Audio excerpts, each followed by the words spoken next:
1 अप्रैल से 31 मार्च तक चलता है, ठीक है ना। कॉमन मैन की लाइफ को कैसे अफेक्ट करता है ये अपन लोगों ने देख लिया था, ठीक है। कुछ लोग हैप्पी होते हैं, कुछ लोग सैड होते हैं, ये हो गया था ना। ये हो गए थे एस्टिमेट, ऑब्जेक्टिव्स हो गए थे ना। ये रीएलोकेशन ऑफ रिसोर्सेज करवा दिया था।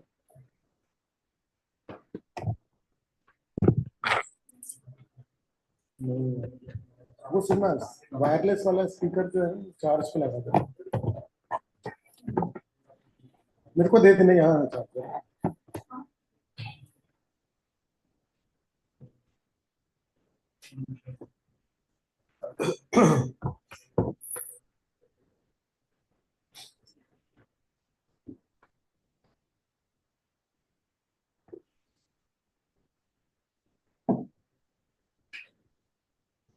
ठीक है, तो सरकार को बेसिकली क्या करना है कि टैक्स वैक्स लगा दो ताकि इक्वालिटी जो है वो मेंटेन हो जाए। ये क्लियर है ना। ठीक है, उनको फीस वगैरह दे दी जाए, रिच पे टैक्स लग दिए जाए। अच्छा, बहुत सारी चीजें कौन बनाता है? सरकार। इनको अपन क्या बोलते हैं? Public goods. क्या बोलते हैं इनको अपन? Public goods. क्लियर है नहीं? ठीक है, फिर पब्लिक गुड्स क्यों बोलते हैं इसको, है ना। ताकि कम रेट में ये अवेलेबल करवा देते हैं और गुड्स हो जाते हैं, इसके कारण अवेलेबल हो पाते हैं, यही बड़ी बात है ना। क्लियर है? फिर ये भी हो गया, ये भी हो गया था ना।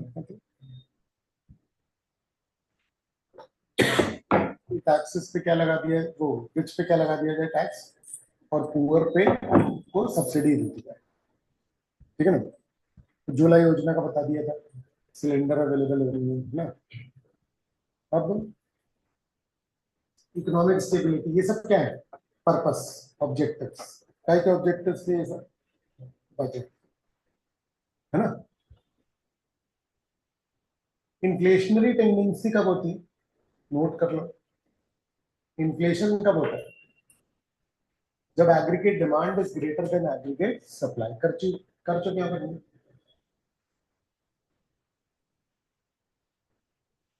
बजट के थ्रू गवर्नमेंट एक्सपेंडिचर अपना कम कर सकती है, जिससे क्या होगा? महंगाई कम हो जाएगी।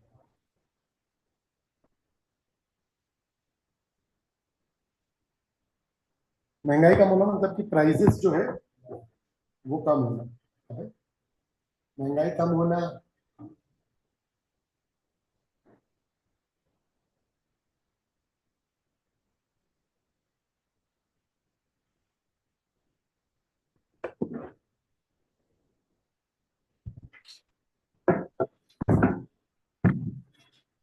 ठीक है। ये क्लियर है? गवर्नमेंट बजट पे क्या होता है? बजट में ही डिसाइड होता है एक्सपेंडिचर। अगर वो कम होगा तो एग्रीगेट डिमांड कम हो जाएगी, एग्रीगेट डिमांड कम होगी तो महंगाई कम हो जाएगी, ठीक है। और क्या मकसद होता है? हम लोग क्या पढ़ रहे हैं? बेसिकली ऑब्जेक्टिव्स हैं ये अलग अलग, किसके? गवर्नमेंट बजट के। क्या है गवर्नमेंट बजट के? ऑब्जेक्टिव्स, ठीक है ना। ये कौन सी एंटरप्राइजेस थी बताया था? मतलब गवर्नमेंट ओन, मतलब कि इन पर अधिकार जो है 50% से ज्यादा किसका है? गवर्नमेंट, स्टेट गवर्नमेंट या सेंट्रल गवर्नमेंट। क्लियर है? पब्लिक सेक्टर जो है वो बेसिकली वेलफेयर के लिए बनाया गया है। बजट इज प्रिपेयर्ड, ठीक है, with the objective of making various provisions for managing such enterprise and providing them financial help. Arise on budget is prepared with the objective of making various provisions for managing such enterprise and providing them with financial help. किसको financial help?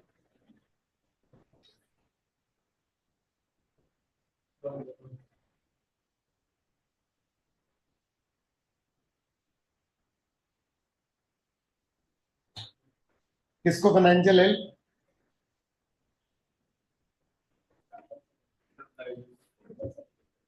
Public sector companies को। खाली बैठे हो क्या बस? दिमाग में लगा रहे क्या यहाँ पर?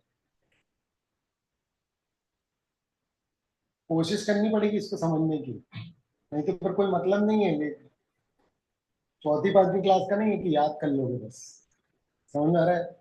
समझना ही पड़ेगा इसको। ठीक है। Economic growth. इकोनॉमिक ग्रोथ क्या है? ऑब्जेक्टिव है किसका? बजट का। ग्रोथ कैसे होगी?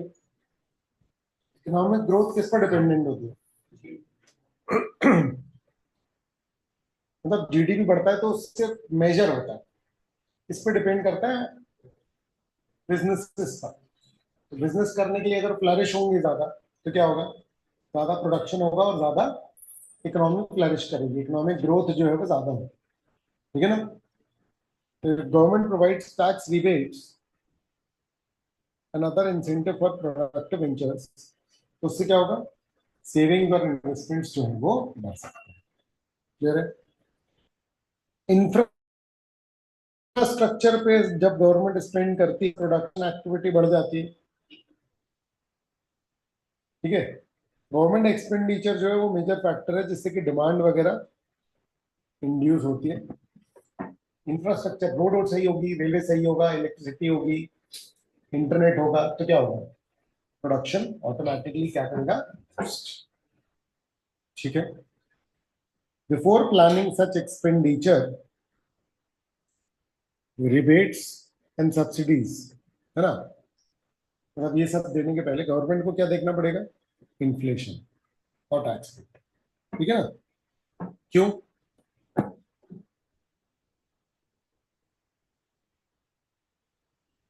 देखो, अगर मान लो कि गवर्नमेंट ने क्या किया, ज्यादा सब्सिडी दे दी तो क्या होगा? गवर्नमेंट का खर्चा होगा। खर्चा होगा तो लोन लेना पड़ेगा, और लोन लेना पड़ेगा तो उस पर इंटरेस्ट आएगा। तो पता चला आज का जीवन तो अच्छा हो गया लेकिन कल का बुरा हो गया, कि आज लोन लेके आपने कर लिए काम, लेकिन कल के पॉइंट ऑफ व्यू से बहुत ज्यादा बुरा हो गया। आ रहा है समझ? क्लियर है? ठीक है ना? और क्या मकसद है? Regional disparities. रीजनल डिस्पैरिटीज का क्या बताया था?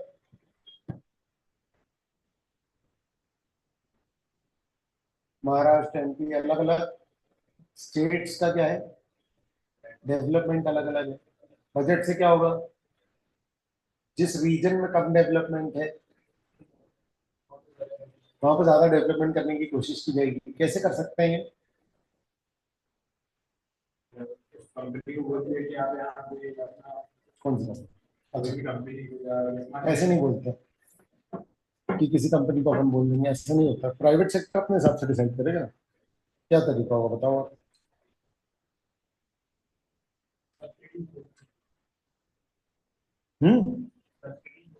Very good. सब्सिडीज किसमें?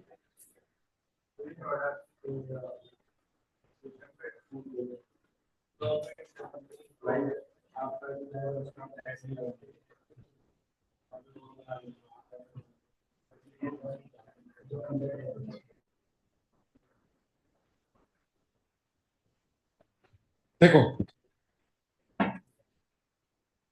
अगर हम टैक्स में छूट दे दें कि भैया यहाँ फैक्ट्री लगाओगे, जो भी यहाँ फैक्ट्री लगाएगा उसको टैक्स में छूट मिलेगी, तो क्या होगा? ज्यादातर लोग वहां पर फैक्ट्रीज वगैरह लगाएंगे।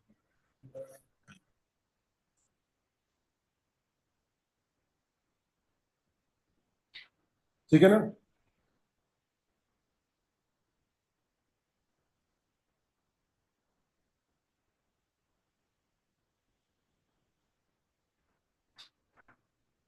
ठीक है।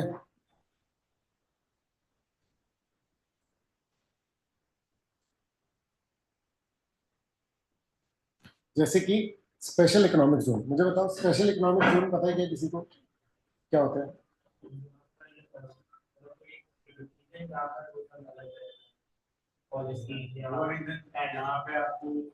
सही है।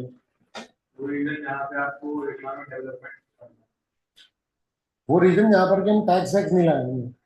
हम बोल रहे हैं कि भैया तुम एकदम फॉरेन अपने आप को मानो, और बस देश की ग्रोथ में हेल्प करो। आ रहा है समझ में? तो SEZ वगैरह बहुत सारे बैकग्राउंड मतलब बैकवर्ड रीजन्स में डेवलप करेंगे। ये बैकग्राउंड हो गया, बैकवर्ड होगा, ठीक है ना, for promoting their economic development. ठीक है, क्लियर है?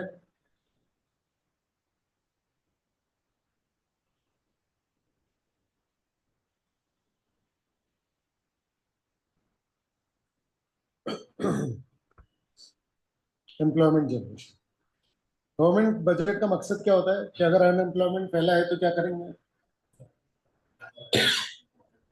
ठीक है, कुछ ऐसे इंतजाम करें जिससे कि एम्प्लॉयमेंट वगैरह जनरेट हो पाए। जैसे कि इन्वेस्टमेंट यही बना दिया, इंफ्रास्ट्रक्चर ही डेवलप कर दिया, उससे भी क्या होगा? एम्प्लॉयमेंट जनरेट हो जाए।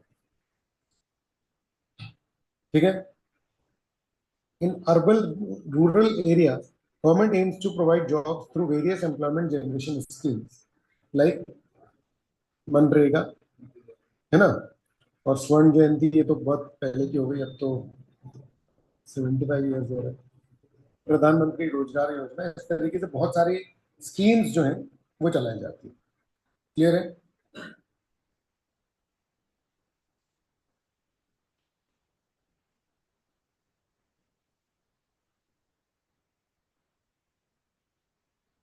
ठीक है,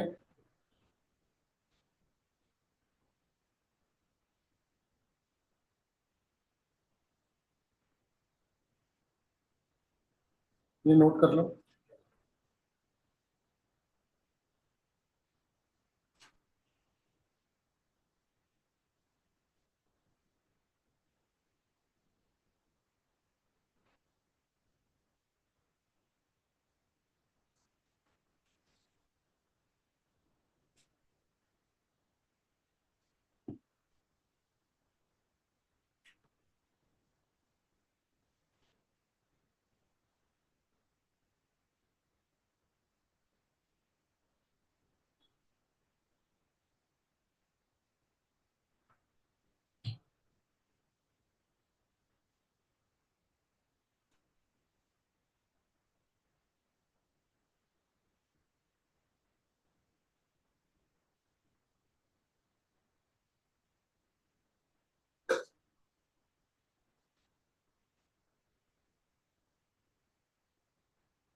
ठीक है,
अरे यार सुनो ना, लेटेस्ट इशू में तुम्हारा चेंज हो गया है वो डिस्काउंट, और जो मैंने अकाउंट का करवाया था ना, discount on issue of debenture, वो मैंने बुक से ही करवाया था। उसमें एक्चुअली वो चेंज हो चुका है 2013 से, और वो 12th के नोट्स में ना इंक्लूडेड था। आ रहा है समझ में? तो फिर जैसा बुक में दिया रहता है वैसा अपने को करना पड़ता है। तो अभी मैं देख रहा हूँ कि उसमें इंक्लूडेड नहीं है, इसमें अलग कर दिया। कैपिटल रिजर्व यूज नहीं करेंगे, ठीक है, कैपिटल रिजर्व यूज नहीं करेंगे, कल अपन लोगों ने किया था ना, ठीक है ना। चलो वो मैं करा दूंगा तुम लोगों को, ठीक है ना, ठीक है। चलो अब सुनो, ठीक है, बजट रिसीट दो टाइप की रिसीट होती है, और बजट एक्सपेंडिचर दो टाइप का एक्सपेंडिचर होता है। रिसीट मतलब टोटल पैसा कहाँ कहाँ से आएगा, सरकार को पैसा कहाँ से आता है, टैक्स और फाइन वाइन, वेरी गुड। और गवर्नमेंट जो कंपनी चलाती है उसका पैसा आता है। अरे अच्छा, बजट एक्सपेंडिचर क्या होता है, defence, infrastructure, water, road, salaries का अच्छा खासा खर्चा है। और हाँ, मतलब गवर्नमेंट ने डिपार्टमेंट्स बना रखे हैं, स्पेस प्रोग्राम है, बहुत सारी चीजें हैं जिसपे कि गवर्नमेंट क्या करती है, खर्चा करती है। क्लियर है? तो ये डेफिनेशन है किसकी, रेवेन्यू रिसीट्स। ये मैंने लिखवाया था आपको पहले, याद है क्या? ये याद है क्या? अरे ये याद है क्या, हाँ या नहीं, कि रेवेन्यू रिसीट से ना ही लायबिलिटी क्रिएट होती है, ना ही एसेट कम होता है। इसमें एक चीज और लिख लो कि रिकरिंग नेचर का होता है, मतलब बार बार इनकर होता है।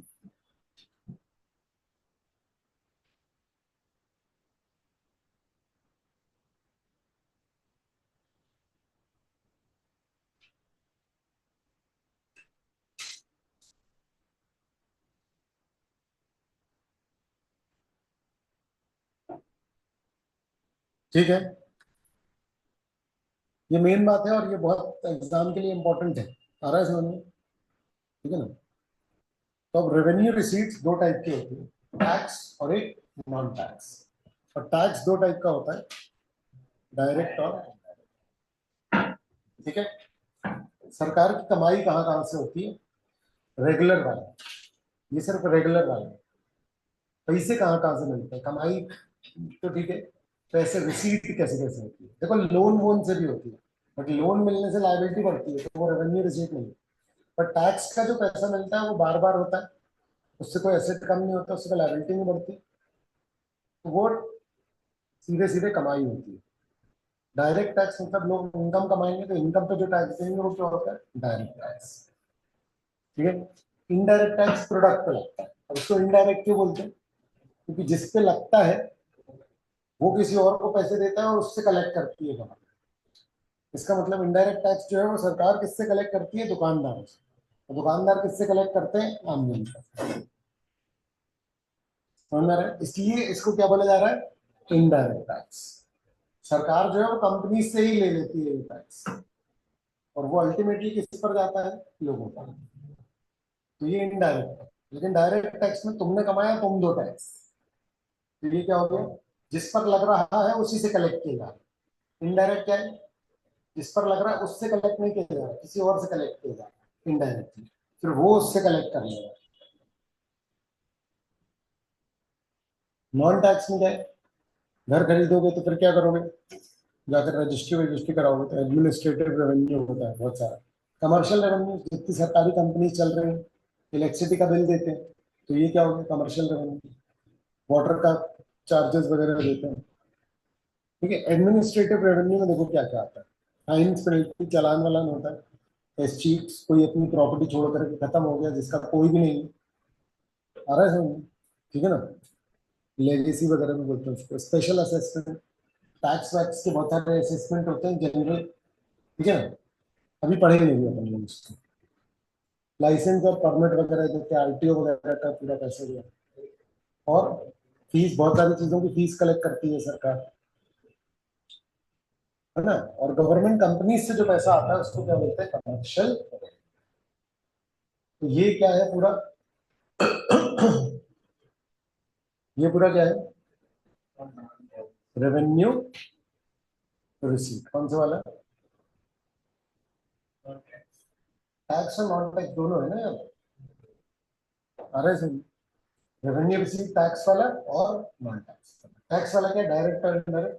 नॉन टैक्स क्या, एडमिनिस्ट्रेटिव में ये सब है, और सरकारी कंपनी से भी पैसा आता है। टैक्स क्या है, लीगल कंपल्शन है, यानी कि आपको देना ही पड़ेगा, कोई ऑप्शन नहीं है। एक तो जो है इनडायरेक्ट वाला, तो आपको पता भी नहीं चलता जो प्रोडक्ट खरीद रहे हो उस पर क्या लगा हुआ है, टैक्स। समझ रहे हैं? तो आप क्या कर रहे हैं बेसिकली, सरकार को पैसा दे रहे हैं किस चीज का, हर प्रोडक्ट का। समझ में आ रहा है? बस आप रियलाइज नहीं कर रहे हो। वो भी क्या है, इनडायरेक्ट टैक्स से कंपलसरी पेमेंट है। इनकम अगर आपकी ज्यादा हुई तो भी वो कंपलसरी, नहीं दे तो आपके घर पे छापा पड़ जाएगा। आ रहा है समझ, इनकम टैक्स का। क्लियर है? ठीक है ना? अरे उनको पता कैसे चलेगा, पता ऐसे चलेगा कि तुम गाड़ी खरीदोगे, नहीं खरीदोगे तो फिर क्या करोगे पैसे कमा के? पॉइंट समझ में आ रहा है? ठीक है ना? अगर तुमने ज्यादा पैसे कमाए और तुमने खर्च नहीं करे, तो तुम्हारे ऊपर छापा नहीं पड़ेगा। पर अगर तुमने ज्यादा पैसे कमाए, समझ में आ रहा है? तो फिर ज्यादा पैसे कमाने का क्या मतलब अगर तुम खर्च नहीं कर पा रहे? और खर्च करोगे तो क्या होगा, सरकार आ जाएंगे कि भैया ये आया कहाँ से पैसे, इस पे तो टैक्स नहीं दिया तुमने। ये होती है रेट। इनकम टैक्स रेट का मतलब क्या होता है, वो पैसे जिस पे तुमने टैक्स नहीं दिया। ठीक है? फिर कंपलसरी हर चीज पर टैक्स है आज की डेट में। समझ में आ रहा है? ठीक है ना? आप कहीं रेस्टोरेंट खाने पीने जाओ, कोई प्रोडक्ट खरीद लो, सब पर टैक्स है। क्लियर है? ठीक है, चलो। डायरेक्ट टैक्स क्या होता है, income tax, corporate tax, wealth tax, FDT और गिफ्ट टैक्स, जिसका बर्डन किसी और पर शिफ्ट नहीं होता, कि जिस पर लगता है उसी से कलेक्ट होता है। एग्जाम्पल लिख लो, लेकिन लगेंगे तुम लोग। एग्जाम्पल लिख लो, लगेंगे तुम लोग।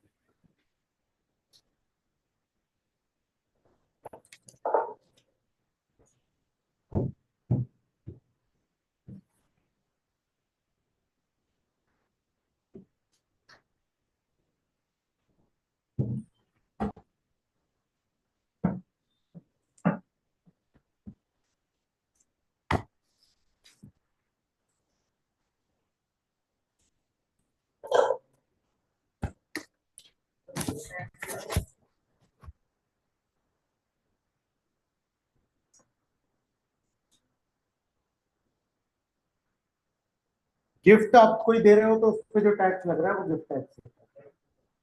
सर वो डायरेक्ट टैक्स कैसे होता है, इनडायरेक्ट कैसे हुआ? जो गिफ्ट कर रहा है उसी पे लग रहा है ना टैक्स, सीधे सीधे। अब अबॉलिश कर दिया गया है।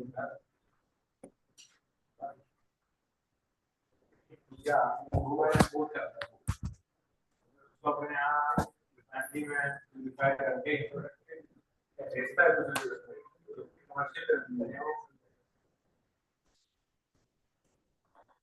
श्रद्धा, एक इकोनॉमिक्स की बुक थी, 10 साल के क्वेश्चन वाली, वो उठाई थी क्या? अच्छा, अरे तो वो दो ना।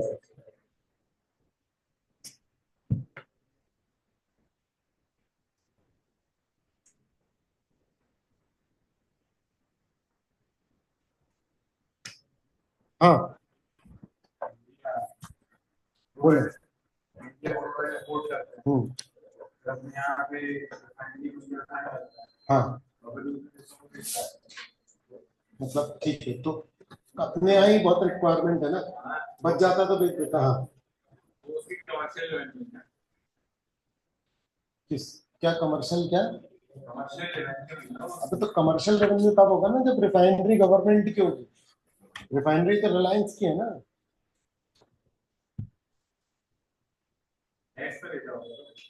अरे फिर वही बात, अब इनकम पे इनकम टैक्स देगा और इनडायरेक्ट तो इनडायरेक्ट, पेट्रोल पे टैक्स। अरे तो तुमने पर्पस ही बदल दिया ना अब अपना। ठीक है, कमर्शियल रेवेन्यू से तुम सीधे टैक्स पे आ गए।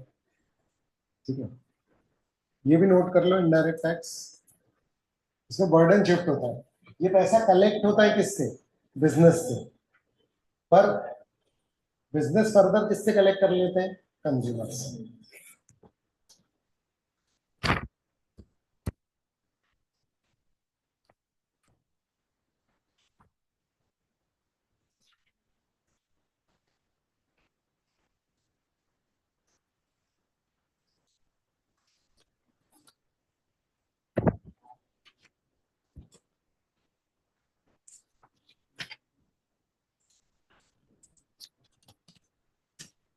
ये आ चुका है, what are the revenue receipts, और व्हाट इज रेवेन्यू एक्सपेंडिचर,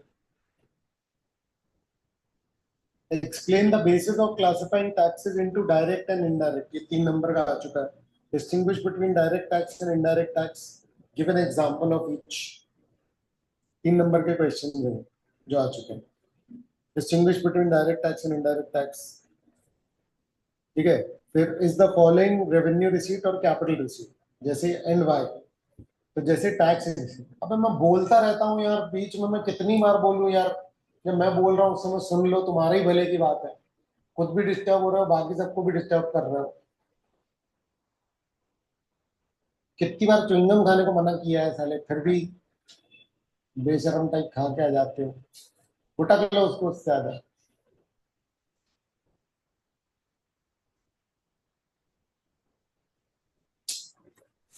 बात नहीं मानते हो यार तुम लोग, ठीक है।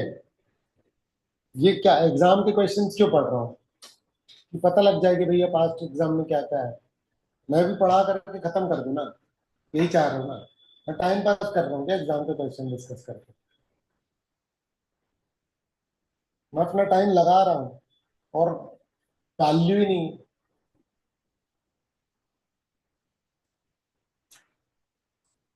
ठीक है, इनडायरेक्ट टैक्स में क्या क्या आता है, लिखिए। Excise, GST, VAT. वैट क्या होता है? Value added tax. बेसिकली किसका पार्ट है ये? सेल्स टैक्स का। 11th वाले होते हैं ऊपर जाओ। ठीक है, सर्विस टैक्स भी है, लेकिन अब ये सब मर्ज हो गया है जीएसटी में, गुड्स एंड सर्विस टैक्स में। ये सारे टैक्सेस जो है कंज्यूमर से कलेक्ट होकर के वेंडर के पास आते हैं, और वेंडर से किसके पास आ जाते हैं? सरकार के पास। इसलिए इनको क्या बोला जाता है? Indirect tax. वेंडर के पास गए और फिर गवर्नमेंट के पास आ गए, ठीक है।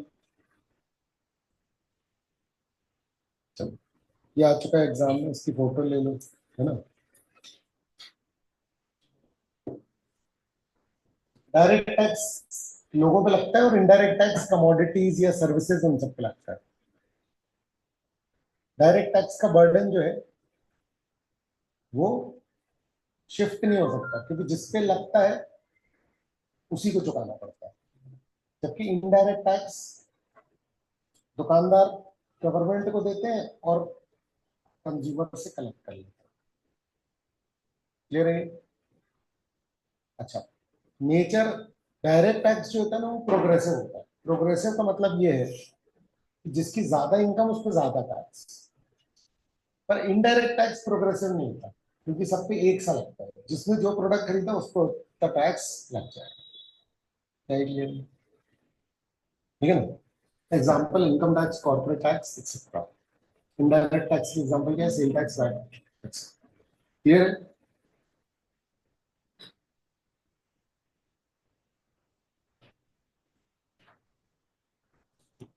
तो प्रोग्रेसिव टैक्स का मतलब क्या है? टैक्स इंक्रीज होता है, मतलब रिच को ज्यादा टैक्स देना पड़ता है और पुअर को कम। ये क्या है? प्रोग्रेसिव। ठीक है ना। अब देखो, इसमें 3 तरीके के हैं। ये प्रोग्रेसिव है।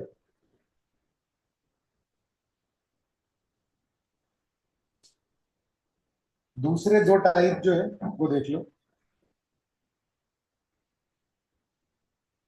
रिग्रेसिव अगर होगा तो देखो, एक चीज सुनो, प्रैक्टिकली क्या चलता है प्रोग्रेसिव, याद रखना है। ठीक है, हम लोग मीनिंग पढ़ रहे हैं रिग्रेसिव का, लेकिन रिग्रेसिव कोई फॉलो नहीं करता, क्योंकि रिग्रेसिव बहुत बुरा है। रिग्रेसिव का मतलब ये है कि जिसकी कम इनकम है उससे ज्यादा टैक्स लोगे क्या? समझ में आ रहा है? ठीक है ना, तो वो ऐसा नहीं होता है। पर रिग्रेसिव जो है, ज्यादा इनकम होगी तो कम टैक्स लगेगा। ये क्या कहलाएगा? रिग्रेसिव। ये प्रैक्टिकल नहीं है, ये सिर्फ कॉन्सेप्ट है कि अगर रिग्रेसिव होता तो कैसा होता। पर रिग्रेसिव कोई फॉलो नहीं करता, कोई देश फॉलो नहीं करेगा, ये बहुत ही बकवास बात है कि ज्यादा इनकम में कम टैक्स लगाएगा। ठीक है। और एक होता है प्रोपोर्शनेट। प्रोपोर्शनेट में सेम टैक्स परसेंटेज लगेगा, तुम्हारी इनकम भले ही कितनी हो जाए, 20% लग रहा है, इनकम कितनी लगती है। ठीक है, आ रहा है ये समझ में? क्लियर है? चलो, अब important taxes impose by the government. ये जो इनकम टैक्स है डायरेक्ट टैक्स है, और कॉर्पोरेट टैक्स डायरेक्ट टैक्स है। इनकम टैक्स एक आम इंसान की इनकम पे लगता है। कॉर्पोरेट टैक्स जितनी कंपनीज पैसे कमाती है उन पर डायरेक्टली लग जाता है। पैसे कमाए चलो दो, इसमें कोई दूसरा तीसरा व्यक्ति इन्वॉल्व नहीं है, सरकार पैसे ले रही है, जिसने इनकम कमाई वही टैक्स दे। और कस्टम ड्यूटी एक्साइज ड्यूटी में क्या होता है, दुकानदार ने प्रोडक्ट मंगाए बाहर से, तो सरकार ने उससे टैक्स ले लिया, तो दुकानदार ने वो टैक्स उसमें जोड़ा और फिर कस्टमर से उसने वसूल लिया। आ रहा है केवल समझ में? तो ये दोनों टाइप काय के हो गए, इनडायरेक्ट टैक्स। ये ऊपर के दोनों काय के हैं, डायरेक्ट। क्लियर है? एक आध एग्जांपल लिखने को आता है तो ये लिख सकते हो आप। अच्छा, अभी तक ये अपन लोग क्या पढ़ रहे थे, टैक्स रिफॉर्म। अब कौन सा, नॉन टैक्स। तो देखो, नॉन टैक्स क्या होता है, टैक्स के अलावा भी सरकार कमाती है। तो सरकार कैसे कमाती है, एक तो सरकार कमर्शियल रेवेन्यू रिसीट्स कमाती है। क्यों? क्योंकि सरकार ने बहुत सारी ऑर्गेनाइजेशंस खोल रखी है। 1950 से 1990 के बीच में कोई भी बड़ा बिजनेस कर नहीं सकता था खास, सरकार कर सकती थी। तो सरकार ने बहुत बड़े बड़े बिजनेसेस जो है वो डाल दिए, क्योंकि बहुत बेसिक बेसिक चीजों की नीड थी। लोहा है ना, और शुगर मिल्स वगैरह है, ऐसी बहुत सारी एंटिटीज जो है वो किसने खोल ली, सरकार ने, कि प्रोडक्ट अवेलेबल हो पाए। अरे सर, आज भी वो कंपनीज बहुत बड़े लेवल पर चल रही है, जैसे सेल है, सुना है आप लोगों ने ना, steel authority of India limited, telecommunication के लिए कंपनी खोली थी बीएसएनएल। बाद में फिर 90s के आसपास फिर प्राइवेट एंटरप्राइज एयरटेल ने कदम रखा, और फिर तो मोबाइल की टेक्नोलॉजी आ गई, उसमें बहुत सारी प्राइवेट कंपनीज आ गई। अदरवाइज मोबाइल और ये सब इतना बड़ा नहीं है, इतना खर्चा कोई कर नहीं सकता। रिलायंस ने भी कितना 70,000 करोड़ रुपए खर्च किए, तब जाकर के टेलीफोन वाला विंग जो है डेवलप हो। क्लियर है? और क्या होता है, बाहर के देशों से कभी कभी ग्रांट मिल जाती है ना, ब्रिटेन, यूएस और इन सब से, यूएन से। क्लियर है? और एडमिनिस्ट्रेटिव नेचर, एडमिनिस्ट्रेटिव नेचर के अपन ने देखी, जो रास्ते में चालान वालान कटते हैं, या अगर मान लो कि कोई भी मकान अकान खरीदते हो आप, तो उसकी रजिस्ट्री के जो पैसे, ये सब चीजें। क्लियर है? कमर्शियल रेवेन्यू कैसे होता है, देखो, एक तो डिविडेंड्स, ठीक है ना।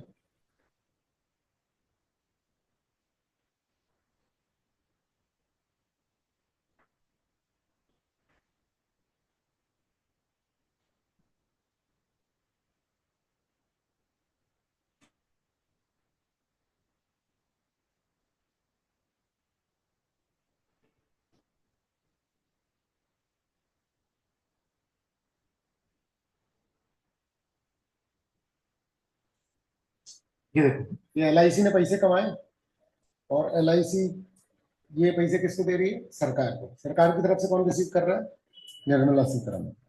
कितने का चेक है, 1831 करोड़ का।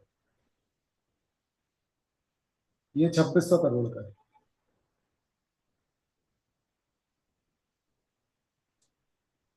अरे ये समझ लो, दिख नहीं रहा है, ये लिखा हुआ है नीचे।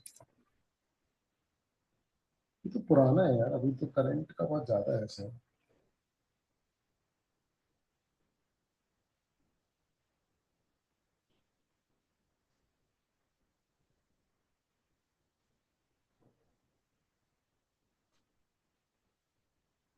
ये तो छोटा तो 300 करोड़ का है। ठीक है, ये कौन से हैं, ये वो पैसे हैं जो डिविडेंड के रूप में सरकार को मिलते हैं, इन सारी कंपनी।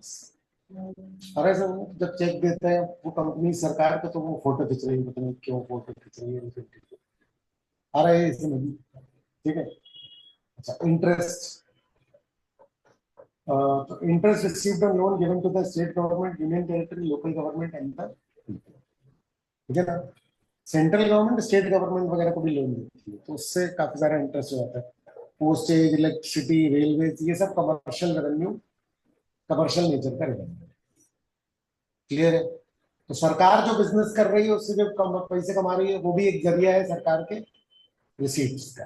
हम लोग ये देख रहे हैं सरकार को कहां कहां से रिसीट होती है। एडमिनिस्ट्रेटिव रेवेन्यू, ठीक है ना। तो एडमिनिस्ट्रेटिव फंक्शन से जो पैसे मिलते हैं, fees, licence fees, fees, fines, penalty, escheat और स्पेशल असेसमेंट। फीस, पासपोर्ट बनवाना है तो फीस लगती है, कोर्ट में केस करना है तो फीस लगती है, डीएल बनवाना है तो फीस, इंपोर्ट के लिए लाइसेंस लेना पड़ता है, और चालान करोगे तो, है ना, मतलब रेड लाइट क्रॉस करोगे उन सब पे, तो ये सारे पैसे भी किसके हैं, ये भी किसकी रिसीट में आ रहा है, सरकार की रिसीट में आ रहा है। ठीक है ना। वो नहीं जो तुम अलग से पैसे दे देते हो कि तुम पकड़े गए गाड़ी में तो 200 रुपए, 100 रुपए, वो नहीं। समझ में आ रही है बात। कौन से वाले, जिसका चालान कटता है, जिसकी पर्ची बनती है, वो सरकार के खाते में जाते हैं। अरे सर, ठीक है ना। ज्यादातर सरकार के खाते में जाते हैं नहीं, क्लियर है। पर्सनल खाते में जाते हैं ज्यादातर। ठीक है। एस्टीट्स क्या है कि कोई एकदम अकेला ही मर गया तो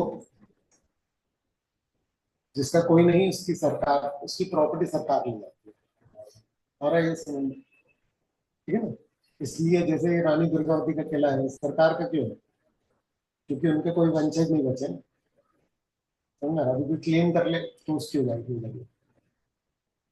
अरे समझ, पर रजिस्ट्री नहीं करवाई होगी तो सरकार ले गई। अरे समझ, अवैध कब्जे कर लिया। सारे अवैध कब्जे बेसिकली किसके हैं, सरकार के। अरे समझ, कोई इस अवैध पे और अवैध नहीं कर सकता। अरे यार, तुम तो कहीं और ही पहुंच गए। चलो, अच्छा।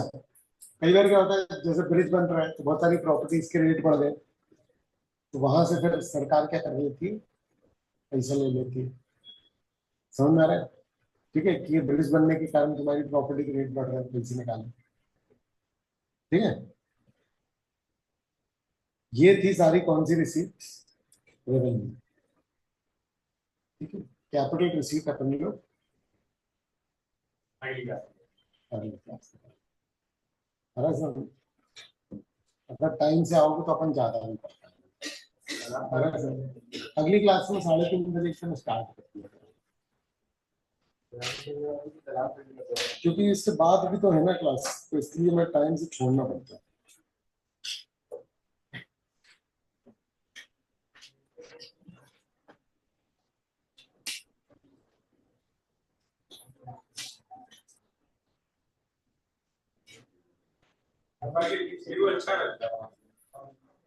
ऐसे